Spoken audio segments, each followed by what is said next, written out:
तो आज की ऑडियो बुक समरी है लॉज ऑफ सक्सेस, जिसे लिखा है नेपोलियन हिल ने। नेपोलियन हिल जाने माने सेल्फ हेल्प ऑथर्स में से हैं। वो अपने बेहतरीन काम जैसे थिंक एंड ग्रो रिच के लिए जाने जाते हैं, जिसका नाम अब तक की 10 बेस्ट सेलिंग बुक की लिस्ट में शामिल है। उनके ज्यादातर बुक्स का थीम सक्सेस हासिल करने पर ही फोकस किया गया है। नेपोलियन हिल का मानना था कि जब आपकी उम्मीदें बहुत ऊंची होती हैं तो आपका जीवन भी बड़ा और शानदार होता है। तो आइए शुरू करते हैं इस शानदार बुक से, जिसका टाइटल है लॉज ऑफ सक्सेस। और बुक का इंट्रोडक्शन कुछ इस तरह के सवाल से शुरू होता है। क्या आप मिलेनियर बनना चाहते हैं? अब आप कहेंगे कि भाई कौन नहीं बनना चाहता। बिल्कुल सही बात है।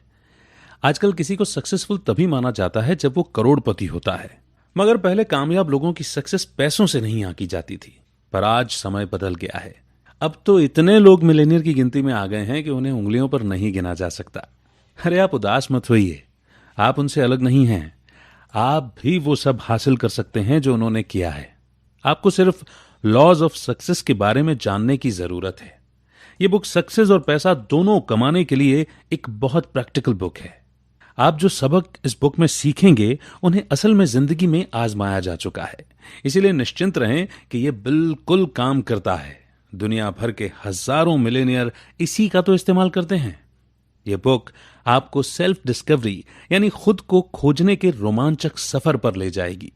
आपको समझ में आने लगेगा कि लाइफ में अपने पैशन को कैसे ढूंढना है और कैसे एक गोल सेट करना है। इतना ही नहीं, आप फोकस करने की अहमियत और लॉ ऑफ अट्रैक्शन को यूज करना भी सीखेंगे, जिनकी मदद से आपके रास्ते आसान होते चले जाएंगे। एक बार जब आपके पास एक एक्शन प्लान तैयार होगा, फिर आप ऐसे लेसन सीखेंगे जो आपको ज्यादा कॉन्फिडेंट बनने में मदद करेंगे, और ये आपको कैसे एक लीडर बनना है वो भी सिखाएगा। जिंदगी में अगर खुद आगे बढ़कर आप पहल नहीं करेंगे तो सक्सेस आपके लिए अपना दरवाजा कभी नहीं खोलेगी। हम सभी जानते हैं कि एक्स्ट्रा ऑर्डिनरी सक्सेस एक कमाल के और हट के आइडिया या थॉट से मिलता है। तो क्रिएटिव थिंकिंग से जो नए आइडिया जन्म लेते हैं उसके इंपॉर्टेंस को भी आप समझेंगे। आप इस बुक की पावर पर निश्चिंत होकर भरोसा कर सकते हैं, क्योंकि इस बुक ने सिर्फ 6 महीनों के अंदर तकरीबन 3000 लोगों को मिलेनियर बनाया है। और उनमें से कईयों का कोई बिजनेस भी नहीं था, लेकिन उन्होंने कुछ नया शुरू करने का जज्बा दिखाया। इसलिए अगर आपका कोई बिजनेस नहीं है तो अभी इसकी शुरुआत करें। अगर आपका लाइफ में कोई मकसद नहीं है तो इस बुक से मिली सीख को फॉलो करें और आप सीख जाएंगे कि दुनिया के सक्सेसफुल लोगों के बीच अपनी जगह कैसे बनानी है। अगर वो इसे कर सकते हैं तो आप भी बिल्कुल ऐसा कर सकते हैं। तो आइए आगे बढ़ते हैं। शुरुआत करते हैं चैप्टर से, introduction to the mastermind. Mastermind वो माइंड है जो 2 या उससे ज्यादा लोगों के क्रिएटिव थिंकिंग या साथ मिलकर काम करने से बनता है। अक्सर एक कॉमन गोल को अचीव करने के लिए 2 लोग साथ मिलकर काम करते हैं। हर चीज की तरह माइंड की भी अपनी एनर्जी होती है। 2 लोगों के माइंड की एनर्जी अलग अलग हो सकती है। यही कारण है कि अक्सर कुछ लोगों को लव एट फर्स्ट साइट हो जाता है, तो वहीं न जाने क्यों 2 लोग एक दूसरे को बिल्कुल भी पसंद नहीं करते। जब 2 माइंड एक ही एनर्जी की वजह से अट्रैक्ट होते हैं तो वो एक साथ मिलकर काम करने लगते हैं। अब ये माइंड बहुत ज्यादा पावरफुल होता है और एक इंसान के दिमाग की तुलना में बहुत ज्यादा क्रिएटिव तरीके से सोच सकता है। इमेजिन कीजिए कि अगर 4-5 लोग एक ही एनर्जी के आसपास इकट्ठा होते हैं तो उनका गोल भी सेम होगा और वो बिल्कुल एक जैसे प्रिंसिपल को ही फॉलो करेंगे। अगर इस ग्रुप ने अपने रिसोर्सेस को जोड़ दिया और एक साथ काम करने लगे तो वो ऐसी सक्सेस अचीव करेंगे जिसकी कोई बराबरी नहीं कर सकेगा। मास्टरमाइंड की इस पावर को आइए 3 पावरफुल लोगों के जरिए समझते हैं। फोर्ड, एडिसन और फायरस्टोन वो दिग्गज हैं जिन्हें कौन नहीं जानता। ये बात किसी से छुपी नहीं है कि फोर्ड इस दुनिया के पावरफुल लोगों की लिस्ट में शामिल हैं। अगर कभी उन्हें $1 बिलियन की भी जरूरत हो तो वो चुटकियों में उसका बंदोबस्त कर सकते हैं, और इसके लिए उन्हें ज्यादा कुछ नहीं, बस कुछ फोन कॉल्स करने की जरूरत होगी। जब उन्होंने अपना ऑटोमोबाइल का बिजनेस शुरू किया, फोर्ड को $225 मिलियन उन गाड़ियों की पेमेंट के रूप में हाथों हाथ मिल गई, जिनकी अब तक डिलीवरी भी नहीं हुई थी। ऐसा कभी कभार ही सुनने को मिलता है कि जब कोई प्रोडक्ट मार्केट में आने से पहले ही इतने शान से बिक जाता है, ये सब उस विश्वास की पावर के कारण हुआ जो फोर्ड के कस्टमर्स उन पर करते थे। तो अब दूसरे जाने माने शख्स हैं थॉमस एडिसन। लोगों का कहना है कि वो बहुत धार्मिक थे। वो साधारण लोगों की तरह इंसान द्वारा लिखी गई धर्म की बुक पर विश्वास नहीं करते थे, बल्कि नेचर जो उन्हें सिखाती थी वो उस पर विश्वास करते थे। उन्होंने हमेशा नेचर से काफी जुड़ाव हुआ महसूस किया। नेचर के साथ इस अद्भुत कनेक्शन के कारण एडिसन ने पहली वॉइस रिकॉर्डिंग डिवाइस फोनोग्राफ का आविष्कार किया। यहां तक कि वो तूफानी आसमान से बिजली भी पृथ्वी पर लाने में कामयाब हुए, ताकि इंसान उसका इस्तेमाल सभी तरह के काम के लिए कर सके। उनके अनगिनत लाजवाब इन्वेंशन दुनिया के लिए किसी गिफ्ट से कम नहीं है, और उनका योगदान आज भी लोगों के जहन में जिंदा है। इस लिस्ट में तीसरे दिग्गज हैं Harvey Firestone. Firestone tyre industry के पीछे जो कमाल का दिमाग है वो उन्हीं का था। फोर्ड और एडिसन की तरह उन्होंने अपनी सक्सेस स्टोरी की शुरुआत बिना पैसों और बिना किसी एजुकेशन के की थी। अगर फोर्ड के पास कुछ था तो वो था उनका पक्का इरादा और एक जीनियस माइंड जो सक्सेस पाने के लिए ही बना था। ज्यादातर लोग नहीं जानते कि एक मजबूत दोस्ती ने इन तीन हस्तियों को एक साथ जोड़े रखा था। हर साल वो शिकार का आनंद लेने के लिए किसी न किसी जंगल में साथ समय बिताया करते थे। वो इस समय का इस्तेमाल आराम करने और अपनी एनर्जी को रिचार्ज करने के लिए किया करते थे। एक और बड़ी दिलचस्प बात है जो शायद वो तीनों भी नहीं जानते होंगे कि उनका ये स्ट्रॉन्ग कनेक्शन उन्हें और भी ग्रेट बनने में मदद कर रहा था। हम बिल्कुल इसी कनेक्शन की बात कर रहे थे जिसे हम मास्टर माइंड कहते हैं। कुछ लोग इस दावे पर डाउट कर सकते हैं, लेकिन तीन महान लोगों की समानता ये साबित करती है कि उनकी एनर्जी का एक दूसरे पर असर होता था। उन तीनों ने बिल्कुल नीचे से शुरुआत की। उनके पास कोई लंबी चौड़ी डिग्री नहीं थी, और सबसे जरूरी बात, उनके पास खुद के अलावा कोई सपोर्ट नहीं था। ये फैक्ट कि उनका नाम हिस्ट्री के पन्नों में अमर हो गया, ये साबित करता है कि उनके कनेक्शन ने एक ऐसे शक्तिशाली टूल को बनाया जिसे हम मास्टर माइंड कहते हैं। आइए अब आगे बढ़ते हैं नेक्स्ट चैप्टर की ओर। A definite chief aim. हर इंसान के पास लाइफ में एक गोल होना चाहिए। इसके दो कारण हैं। सबसे पहला, जब आप एक डेफिनेट गोल सेट करते हैं तो आप उस गोल के अनुसार काम करने के लिए खुद को प्रोग्राम करने लगते हैं। यह साइकोलॉजिकल रूप से साबित हो चुका है कि जब हम अपने थॉट्स को किसी एक चीज पर फोकस करते हैं तो हम ऑटोमेटिकली उस गोल के हिसाब से परफॉर्म करने लगते हैं। दूसरा फायदा यह है कि यह आपको एक ऐसा वर्किंग प्लान तैयार करने में मदद करता है जो आपको बेशुमार दौलत दिला सकता है। हम सभी सक्सेसफुल और अमीर बनना चाहते हैं, लेकिन यह तभी हो सकता है जब हम अपनी पावर और एनर्जी को एक ही रास्ते पर फोकस करें, क्योंकि पावर ऑर्गेनाइज्ड एफर्ट होता है। एक डेफिनेट गोल होने से यह आपकी लाइफ में उन लोगों को अट्रैक्ट करने लगता है जिनका माइंडसेट बिल्कुल आप जैसा होता है। जब आप ऐसे लोगों के साथ अपनी एनर्जी को जोड़ते हैं तो आप एक ऐसा पावरफुल मास्टरमाइंड बना सकते हैं जो आपको एक्स्ट्रा ऑर्डिनरी सक्सेस की गारंटी देगा। आइए अब एक ऐसे आदमी से सीख लेते हैं जिसके 7 बेटे थे। एक बूढ़ा आदमी था जिसके 7 बेटे थे। उसके बेटे हमेशा आपस में लड़ते रहते थे। ना वो कभी साथ काम करते थे और ना किसी एक बात पर सहमत होते। इसलिए एक दिन उस बूढ़े ने उन सबको सबक सिखाने की ठान ली। उसने सबको अपने कमरे में बुलाया, फिर 7 पतली पतली लकड़ियां ली और उन्हें जोड़कर एक मजबूत बंडल बना दिया। अब उसने अपने बेटों को बंडल तोड़ने के लिए कहा। उसके हर बेटे ने कोशिश की, लेकिन कोई भी उस बंडल को तोड़ नहीं पाया। अब वो बुजुर्ग व्यक्ति मुस्कुराने लगा। उसने उस बंडल पर बंधी रस्सी को खोला तो लकड़ियां अलग अलग हो गईं। अब उसने हर बेटे को एक लकड़ी दी और उसे तोड़ने के लिए कहा। इस दफा उन सब ने बड़ी आसानी से लकड़ी को तोड़ दिया। तब उसने अपने बेटों को समझाया कि जो सबक इन लकड़ियों ने सिखाया है वो बहुत अनमोल और कीमती है। जब लकड़ियां साथ बंधी होती हैं तो वो मजबूत होती हैं और उन्हें आसानी से तोड़ा नहीं जा सकता है, लेकिन बंडल खुलने पर जब वो अलग अलग हो जाती हैं तो वो कमजोर होती हैं और कोई भी उन्हें आसानी से तोड़ सकता है। फिर उसने कहा कि अगर वो सब साथ मिलकर काम करेंगे तो कोई उन्हें नुकसान नहीं पहुंचा पाएगा, उनके सक्सेस के रास्ते में कोई बाधा नहीं डाल पाएगा। लेकिन अगर वो ऐसे ही झगड़ते रहे, अपना जीवन यूं ही अलग अलग जीते रहे, तो वो हमेशा ही कमजोर बने रहेंगे और लोग आसानी से उनका फायदा उठाते रहेंगे। सक्सेस के लिए ऑर्गेनाइज्ड एफर्ट एक बहुत ही पावरफुल हथियार है। अपने आसपास के लोगों को कभी कम ना समझें। लाइफ को मीनिंगफुल बनाने के लिए आपके पास एक मकसद होना चाहिए। फिर उस पर फोकस करें और ऐसे लोगों को ढूंढें जो उसे हासिल करने में आपके साथ कदम से कदम मिलाकर चल सकें। आइए अब आगे बढ़ते हैं और सेल्फ कॉन्फिडेंस इस चैप्टर को समझते हैं। क्या आप जानते हैं कि आपके और आपके सक्सेस पाने की इच्छा के बीच में कौन खड़ा है? वो है आपका डर। डर हमारी कमियों का सबसे बड़ा कारण है। हम न जाने कितनी चीजों से डरते हैं, गरीबी से, क्रिटिसिज्म से, बूढ़े होने से, बीमार होने से, यहां तक कि ये जानते हुए भी कि जो पैदा होता है उसे एक न एक दिन तो मरना ही है, हम फिर भी मरने से डरते हैं। हम इस डर की मानसिकता के साथ ही बड़े हुए हैं और ये हमारे सबकॉन्शियस माइंड में बैठ गया है।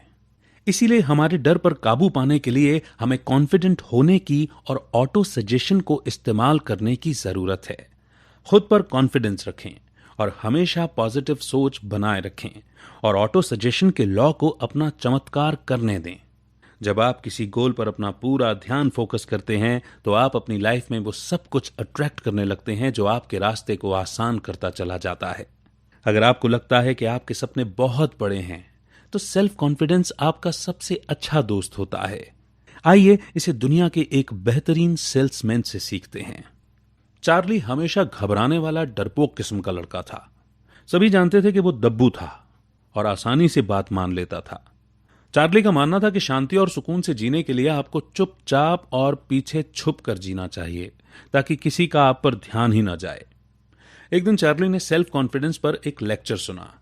उस लेक्चर में कहे गए शब्दों ने उस पर ऐसा असर किया कि उसने तुरंत खुद को बदलने का फैसला किया। अगले दिन चार्ली अपने बॉस के पास गया और उसने न्यूज़पेपर की कंपनी में उसकी पोजीशन को बदलने के लिए कहा। उसने कहा कि वो एडवर्टाइजिंग डिपार्टमेंट में काम करना चाहता था। मैनेजर ने उसकी बात मान ली और चार्ली ने उस दिन से अपना नया काम करना शुरू कर दिया। अब हर कोई इस बात पर बेट लगा रहा था कि चार्ली तो फेल हो जाएगा, लेकिन चार्ली ने ठान ली थी कि वो सक्सेसफुल होकर लोगों की बात का जवाब देगा। वो अपने ऑफिस में गया और उसने उन लोगों की लिस्ट बनाई जिन्हें वो अपना प्रोडक्ट बेचना चाहता था। लेकिन ये कोई ऐसी वैसी लिस्ट नहीं थी, ये बहुत अलग लिस्ट थी। चार्ली ने उन लोगों का नाम नहीं चुना था जिन्हें प्रोडक्ट बेचना आसान था, बल्कि उसने ऐसे नाम चुने थे जिनसे दूसरे सेल्समैन डील करने से कतराते थे। चार्ली इस बार कॉन्फिडेंट तो था, लेकिन नेचर से अब भी शर्मीला था। इस कमी से उभरने के लिए उसने पार्क जाने का फैसला किया। वो अपने साथ वो लिस्ट भी लेकर गया और उन लोगों के नाम को बार बार दोहराने लगा। वो खुद से कहता रहा कि इस महीने के अंत तक इस लिस्ट के सारे लोग पक्का उससे प्रोडक्ट खरीद लेंगे। अपनी नई पोस्ट के पहले हफ्ते के दौरान चार्ली उस लिस्ट में शामिल 3 लोगों को प्रोडक्ट बेचने में कामयाब रहा। इस चीज को उसने अपने पेपर में एडवर्टाइज भी किया। आश्चर्य की बात तो यह थी कि जिन्हें कोई भी प्रोडक्ट नहीं बेच पाया था, चार्ली ने उन सभी लोगों को प्रोडक्ट खरीदने के लिए मना लिया था। सिर्फ एक शख्स ऐसा था जो उसके ऑफर को बार बार रिजेक्ट करता रहा। आपको क्या लगता है कि चार्ली ने उस एक आदमी का नाम लिस्ट से हटा दिया? हाजी बिल्कुल भी नहीं। वो अब कहां मानने वाला था।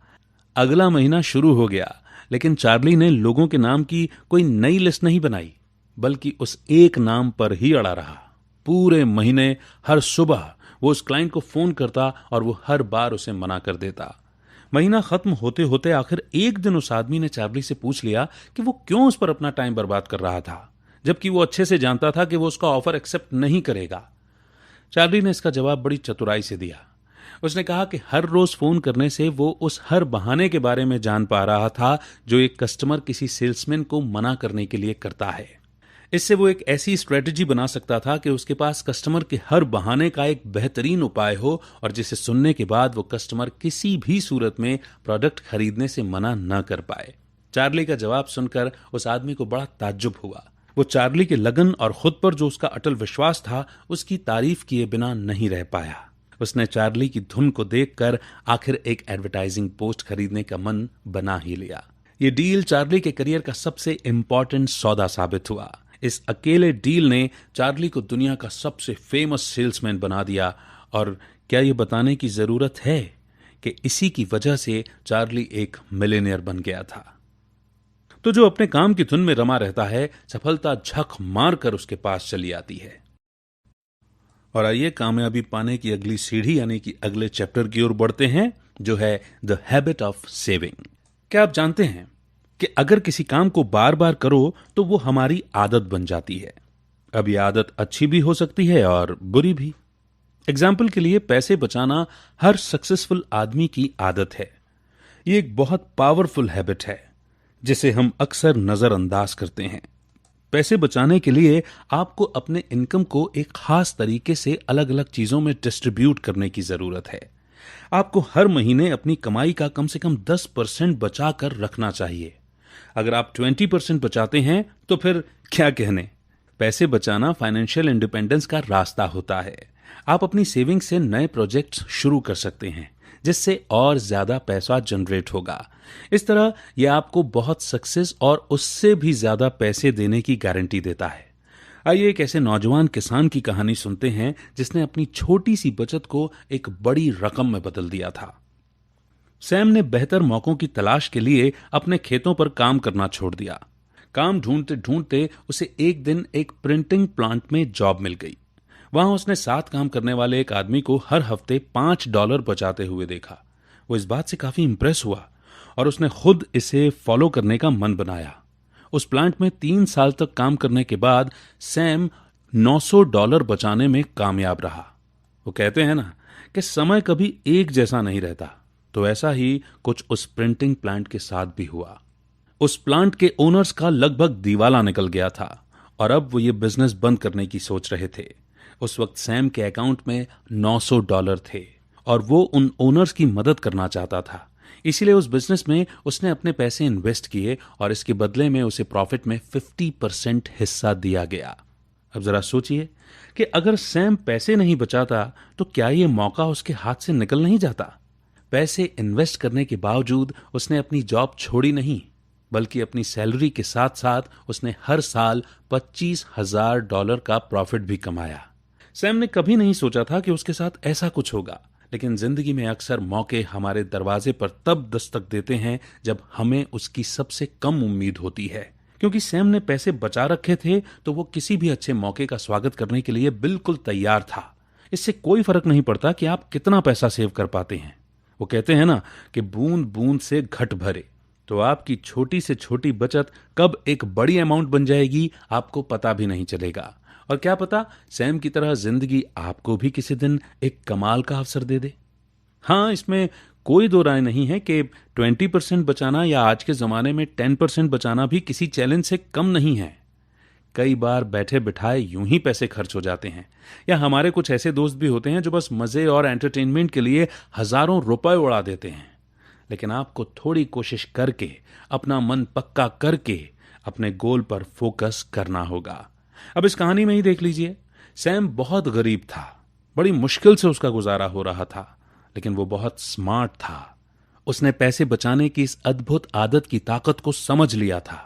उसने तुरंत इसे अपनाया और उसका नतीजा ये हुआ कि आगे चलकर उसकी थोड़ी सी बचाई हुई रकम से उसने बहुत पैसा कमाया, जिसने उसकी जिंदगी को खुशहाल और कंफर्टेबल बना दिया।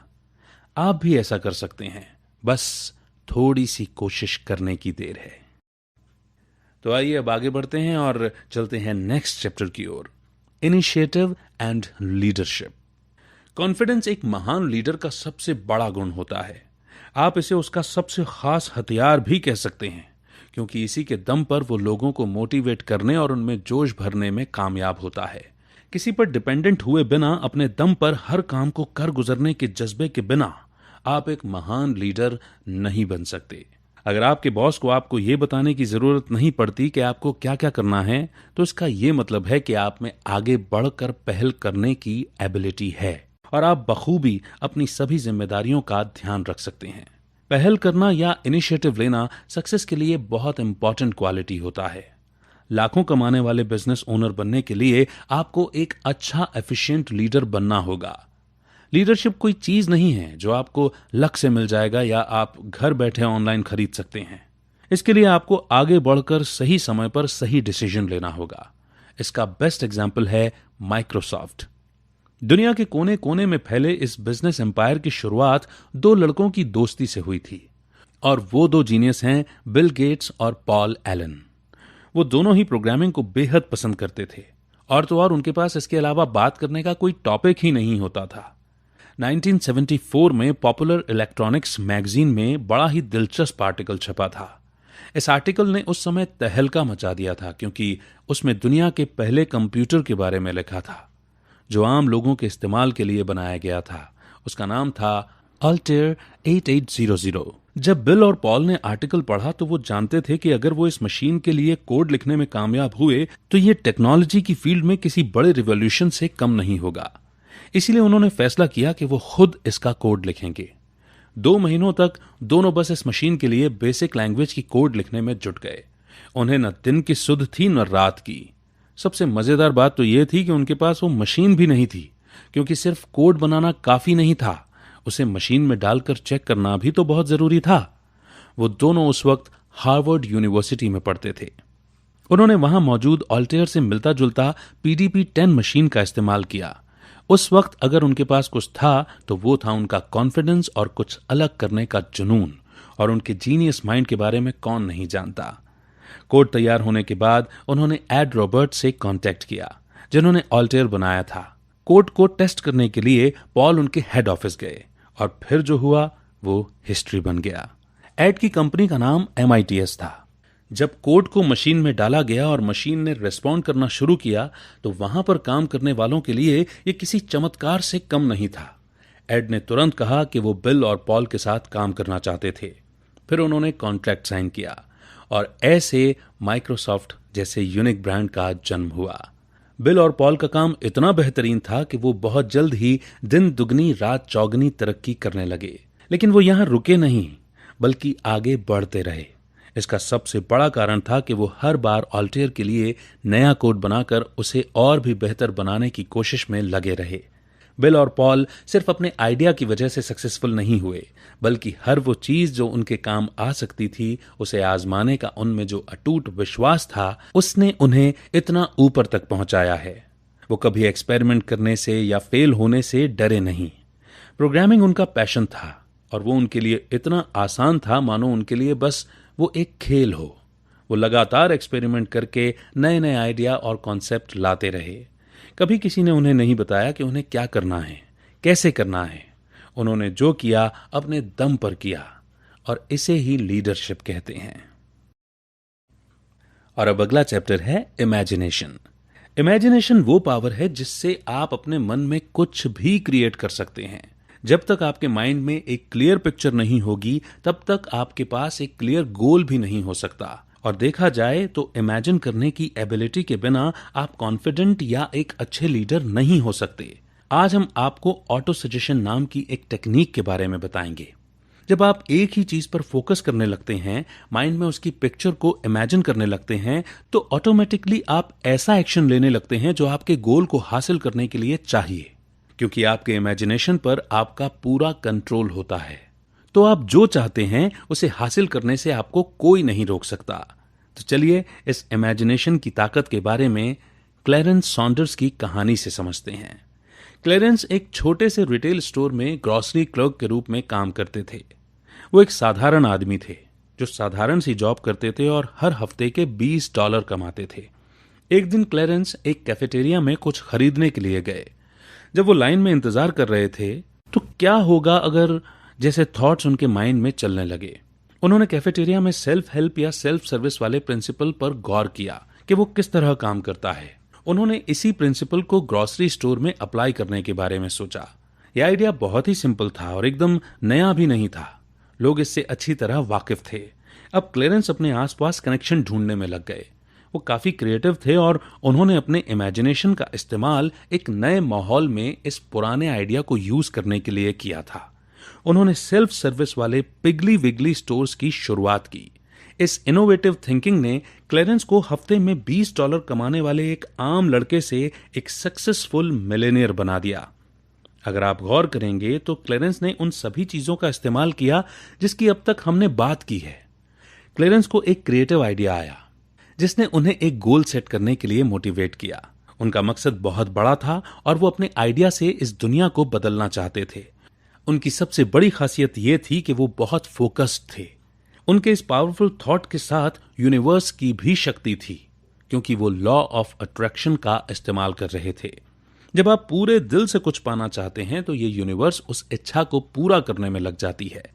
एक बार जब उन्होंने प्लान बना लिया तो वो कॉन्फिडेंस के साथ आगे बढ़ने लगे। क्योंकि सेल्फ सर्विस का कॉन्सेप्ट ग्रोसरी स्टोर्स के लिए नया था, तो उन्होंने खुद पहल करके लीडर का रोल निभाया। यकीन मानिए, यह बिना इमेजिनेशन की पावर के बिल्कुल भी पॉसिबल नहीं हो पाता। बिना इमेजिनेशन की पावर के कोई सक्सेसफुल नहीं हो सकता। हमेशा याद रखें कि इमेजिनेशन बिल्कुल फ्री है और पूरी तरह आपके कंट्रोल में है। कोई आपको एक नया आइडिया क्रिएट करने से या पुराने आइडियाज को जोड़कर एक नया आइडिया बनाने से नहीं रोक सकता। तो आप किस बात का इंतजार कर रहे हैं? तो दोस्तों, इसी के साथ ये ऑडियो बुक समरी यहीं पर समाप्त होती है। लेकिन हमें इस ऑडियो बुक समरी से बहुत कुछ सुनने, समझने, सीखने को मिला है। ये बहुत दुख की बात है कि ज्यादातर लोग कभी ये समझ ही नहीं पाते कि आखिर वो कौन है और क्या करना चाहते हैं। वो एक मीनिंगलेस जीवन जीते हैं जिसका कोई मकसद नहीं होता। वो बस सक्सेसफुल लोगों को और सक्सेसफुल होता हुआ देखते रहते हैं। इस बुक में हमने सीखा कि सबसे पहले हमें खुद को ठीक से जानने की जरूरत है। हमारे अंदर कौन सा टैलेंट है, हम कौन सा काम अच्छे से कर सकते हैं वगैरह। खुद को समझने के बाद एक गोल को सेट करना होता है। ये गोल आपको कॉन्फिडेंट और सक्सेसफुल बनने के लिए पुश करता रहेगा, खासकर अगर आपके पास पावरफुल इमेजिनेशन होगी तो। अगर आप एक एम्प्लॉय हैं तो आपको जितनी सैलरी मिलती है उससे कुछ ज्यादा वैल्यू अपनी कंपनी को देने की कोशिश करना है। अगर आप एक बॉस हैं तो अपने एम्प्लॉयज को अपना कोऑपरेशन दीजिए और उन्हें भी समझने की कोशिश कीजिए। इस बुक में बताए गए लेसन्स को अप्लाई करने के बाद आपकी लाइफ बिल्कुल बदल जाएगी। सक्सेस सिर्फ आइडिया या सिर्फ सोचने से नहीं, बल्कि सच में एक्शन लेने से मिलती है। समय किसी के लिए नहीं रुकता। आज जो मौका हमारे सामने है वो ज्यादा देर हमारे लिए इंतजार नहीं करेगा और ना ही बार बार हमारा दरवाजा खटखटाएगा। इसीलिए इधर उधर देखना बंद करके आगे बढ़ने की पहल करना होगा। तो बस अपनी ये थिंकिंग क्लियर रखें कि एक डेफिनेट गोल सेट करें। हमेशा इमेजिनेशन की पावर को यूज करके कुछ नया सोचें। आपका फोकस इतना जबरदस्त होना चाहिए कि यूनिवर्स का लॉ ऑफ अट्रैक्शन आपके सपने को साकार करने में लग जाए। एक्सपेरिमेंट करने से या फेल होने से नहीं डरें। पैसा सेव करने की आदत डालें और याद रखें कि आप खुद अपनी किस्मत के लीडर हैं। और सबसे जरूरी बात यह है कि लोगों के जीवन में कुछ ना कुछ वैल्यू जरूर ऐड करें। ये वैल्यू कुछ भी हो सकती है, जैसे फाइनेंशियल, इमोशनल या परफॉर्मेंस वैल्यू। आज आप जो एक्शन लेंगे वो क्या पता कल आपको मिलेनियर बना दे। और हमें यकीन है कि आप भी मिलेनियर जरूर बनना चाहते हैं, है ना? तो दोस्तों, उम्मीद करते हैं कि आपको ये ऑडियो बुक समरी जरूर पसंद आई होगी। कमेंट सेक्शन में आपका फीडबैक दे करके हमारी हौसला अफजाई आप कर सकते हैं।